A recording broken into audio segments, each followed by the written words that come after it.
President Trump says, as has been stated by numerous legal scholars, I have the absolute right to pardon myself. Some legal scholars disagree. Dr. Jeff Engel is the director of the Center for Presidential History at SMU, working on a book, I understand, on pardons. Is that on true? impeachments. Impeachments, okay. Right. History of American impeachments. Right, which there just have not been too terribly many, at least in the presidential realm. There have been... Well, there's been two, actually. There's been Bill Clinton and Andrew Johnson after the Civil War, and of course, Richard Nixon was about to be impeached when he decided to resign instead. So we really have very, very few examples of this throughout history. Right, and we do have quite a history of pardons, and this is a president who defies history and tradition on pardons. How typically does a president decide whether somebody is pardoned? Typically, it's a very long process. Typically, there's a long investigation by his own White House staff, by his own Department of Justice, trying to determine whether or not there is some reason for clemency here. I mean, the most famous examples of pardons, really, and I think the typical, the archetypal pardon was when President Lincoln decided to pardon soldiers in the Civil War who had perhaps fallen asleep on duty or who had perhaps been afraid in the middle of battle. He tried to have some human emotion come into it. It's those types of cases that a pardon was supposed to be used for. It was supposed to be used for clemency. Right. And of course, Gerald Ford, famously, with Richard Nixon. After the fact. Right. After Nixon resigned, Gerald Ford in 1974 decided to pardon Nixon basically so the entire country could put Watergate behind them. The president, in this case, says if he wanted to, he could pardon himself, but he doesn't need to because he hasn't done anything wrong, then why raise the issue? Well, that's a great question. Why are we talking about pardons in the first place? I mean, you've already moved into a realm that you don't want to be as a politician or as a president.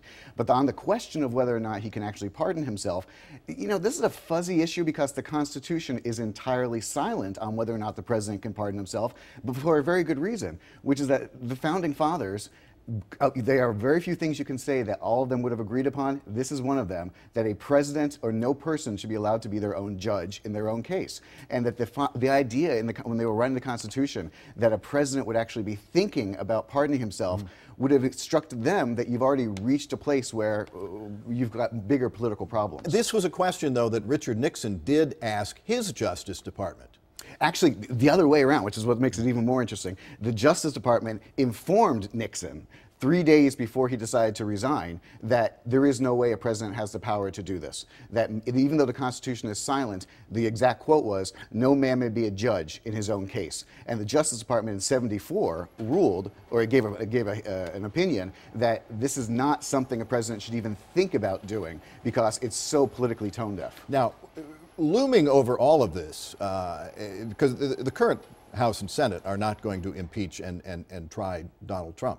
After November, it's possible that Democrats will be in charge of one or both houses, and that could change the entire equation. Yeah, and let's remember the constitutional process here. This is actually explicitly laid out in the Constitution that the House is the one that would decide to pass a bill of impeachment, which would carry it on to the Senate. So if the Democrats take back the House, which is more likely, I think, than them taking back the Senate, there is the possibility that impeachment could come up. But one of the really interesting subtexts I think we need to pay attention to here is that there's a difference between impeachable offenses and criminal offenses, which is to say, it is actually true that a president could commit a crime and not be impeached. The famous example is jaywalking, for example. Right. You wouldn't think that that would actually violate their ability to hold office.